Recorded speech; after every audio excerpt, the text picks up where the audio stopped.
Hey folks, how you doing? This is Brian here with Mr. Backpack. So I wanted to explain to you basically hitchhiking America, back in the day and now. Okay, back in the day, you could, back in the 60s, back in the 40s, 50s, and 60s, you could be a hobo with a stick and a hobo bag tied to the end of your stick and just literally go down the highway or ride the rails and be able to get rides and go all the way across the United States. People would happily pick you up. If you were in the service or out of the service with a uniform on, you can go from point A, one coast to the next coast and get a ride wherever you want to go. People would help you. They'd lodge you. It still is possible. It still is. Even now in this day of age, even more so, but it's really a hit and a miss where you go, what highways, trip planning. You got to kind of look things out. You don't want to be going into major cities, which I will be doing, but if I don't want to do that, I can always go north to several different locations. It's not a big issue. And I was thinking of doing that. I could always cut over. I could always do a host of different things.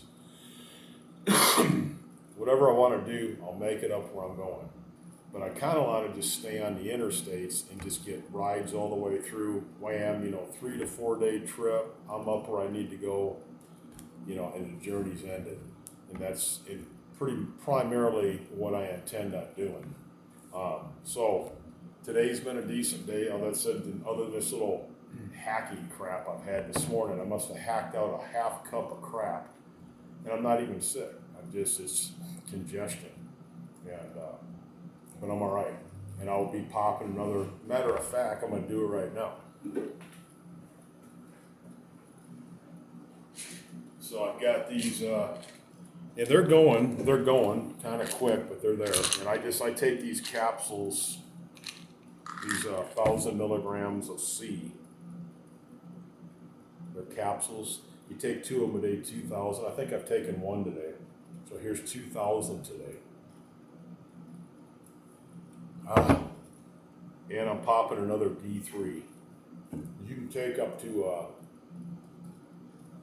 they recommend 2,000 IUs of D3, and these are only 1,000.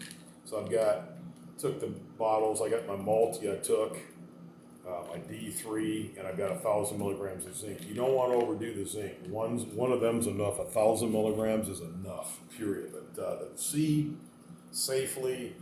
you can safely, I've never had any kidney stone problems or nothing like that, especially the amount of beer that I've drank over the last week or two. It's probably thinned my kidneys out. I don't have to worry about any kidney stones, but I mean, if you could run into some kidney stones. I've put on some weight lately too. I think I put on about 15 pounds. I'm pushing about the 220, 230 again. I was down to like 2. But anyway, so I just popped another C there. But just keep talking about this different stuff. But anyway, Tracy, if you're watching these videos, that's cool. I hope you are. They're awesome. So yeah, I've got my gear all ready to go. Like a trooper, I do not have any fear of the highway or anything like that. But I was going to tell you, you could conceivably, back in the day, you could just, especially like in the 60s and early 70s, you could just, especially out of Vietnam or out of the service or whatever, you could just with your uniform in a suitcase, go hitching back home. Say you served over in Vietnam, you got off at one of the airports, LA or San Francisco from overseas. You could literally, with your uniform, if you live back in Kansas or live back east or somewhere, you could just hitch a frickin' ride back with your uniform. You're guaranteed a ride, man. Okay, but things have changed over the years. It used to be you could just the hippie days. You could just put your thumb out, man, and you could go wherever you want, anywhere you wanted to go. You could sleep on people's farms in their backyard. People would look out for you. People would help you, literally. Things have changed, and I mean, things have changed because of media, movies, these horror flicks, these wrong turn movies, The Hitcher, the serial killers, true crime, all these, these things that come on, man.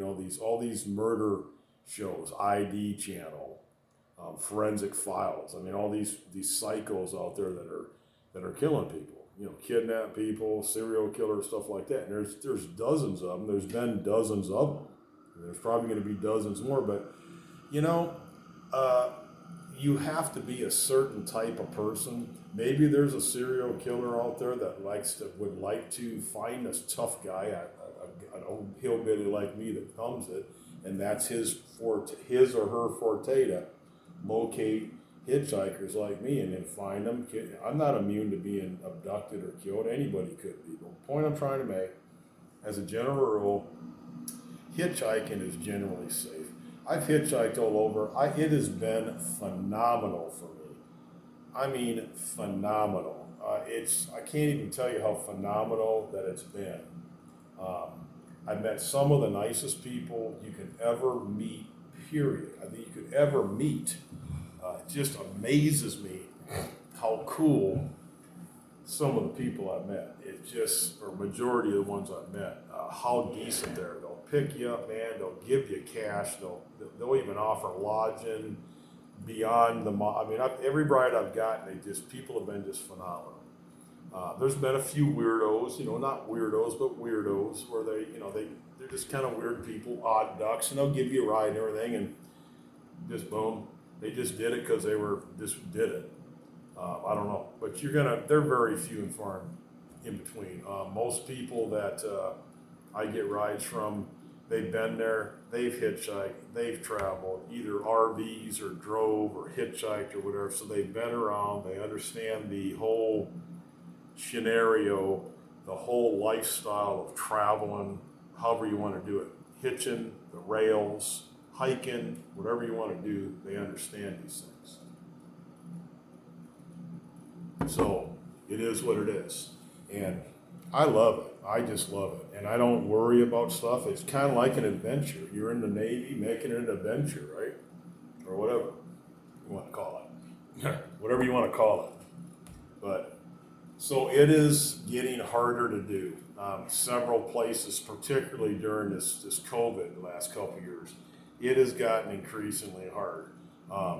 You do have people that are just downright paranoid.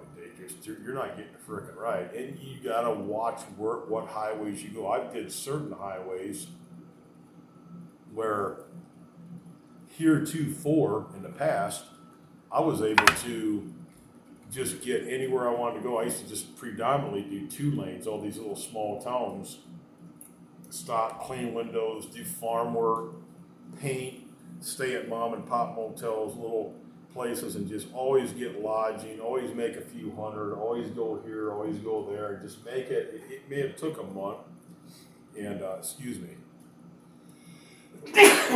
Oh, I think that's because I rubbed that chew on my nose. That's what it was. That damn skull. But anyway, everything's great, and it's just been phenomenal, this trip. Not bad. And my nose isn't even, I'm good. But yeah, this has been, this dry air. Yeah. Glad I don't have a bunch of allergies. But anyway, so I just wanted to do this video and tell you, hitchhiking America then and now, back in the day and now. Back in the day, it used to be easy. It's still easy depending on where you go. I predominantly doing this Highway 70 hitchhiking out to Colorado. That is pretty easy. You stay on the interstates, you're going long distance. Chances are you can snag somebody that's going like 400 or 500 miles. That's half your journey, depending on where you're going. I mean, you can take this 70 all the way through Kansas, Missouri, up into Wheeling, West Virginia, just a little tip of Virginia there. I'd have to look on my maps, but it goes quite a ways and then it stops. It doesn't go out to the coast. It changes into something else. But you can take 70 west, and that'll run you all the way to Highway 15. That's where 70 ends. It ends right on that center of Utah there. It's Highway 15, and it is out in the middle of nowhere, literally. When I say out in the middle of nowhere, you go through like Salina, Richfield. It's all canyon land, farmland, valley stuff out there. It's beautiful. I'll tell you what, and it's like a camping paradise out there. If you just want to, in the summertime, you just camp right outside the damn road, 10 yards off anywhere, no one's going to bother you. Yes, I did it. It's just phenomenal. Really love it. But it's not summertime. And right now, the temperatures have been, you really got to know what you're doing, man. If it came down to push and shove, literally came down to, if I need to survive or freeze it, I can make it without freezing it. I can keep all my stuff on. I have an emergency space blanket. I could crawl up in that with my sleeping bag, and I could go to sleep and be okay.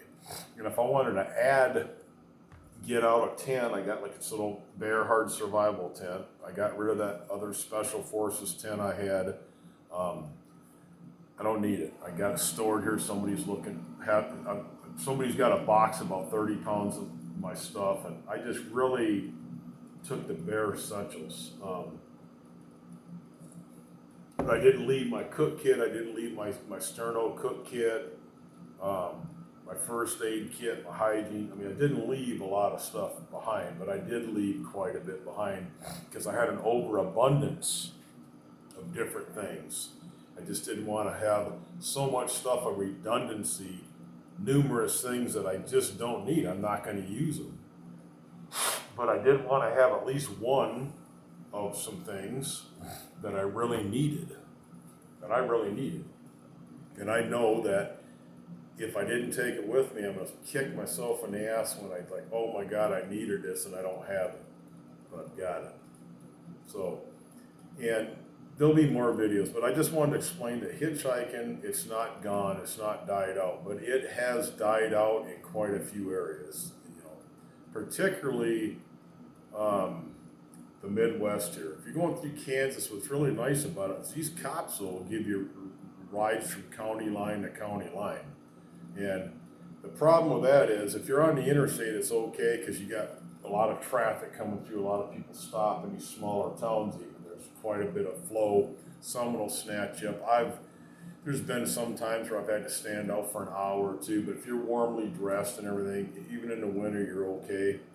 I did it where it's warm even, it's hot, but the cops, you have to go behind the non-motorized pedestrian. You go past that, they want to be pricks, they can be pricks. They can arrest you, they can fine you, but predominantly, it just depends where you're at. Colorado, hell, I get right out on the on-ramp, go all the way down where I got the on-ramp and get right on the highway, so I got the on-ramp coming out and the full traffic, and they don't mess with you. Here, they'll come and they'll tell you, you need to go back down to that sign. They'll just tell you that right off the bat. You have no bones about it, and you will do what they say, and mostly it's state boys. I've had state boys profile me at a motel. They see me hitching, and they're waiting for me to walk up because I wasn't getting any traffic flow. A car every 10 minutes. There's like a car every minute going by me on the interstate. So I went back down, and finally what I did is I got a ride by this Mexican dude. Called my boss here that lives in town here, and he just came and got me up to the town about 30 miles up. Put me up and everything. It's cool.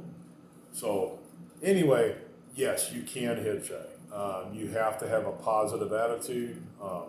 It don't matter what you look like. If you're just clean cut, you can have long hair. I'm growing my hair out. You can have a long beard.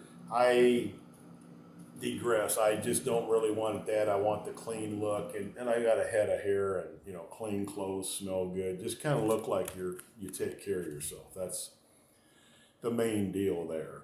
And if you can do that, you're going to be okay. But if you really look scroungy and you got a scroungy pack and you just look like you just don't look right, people ain't going to give you a ride. It ain't the 60s and 70s anymore. Okay, so it has changed.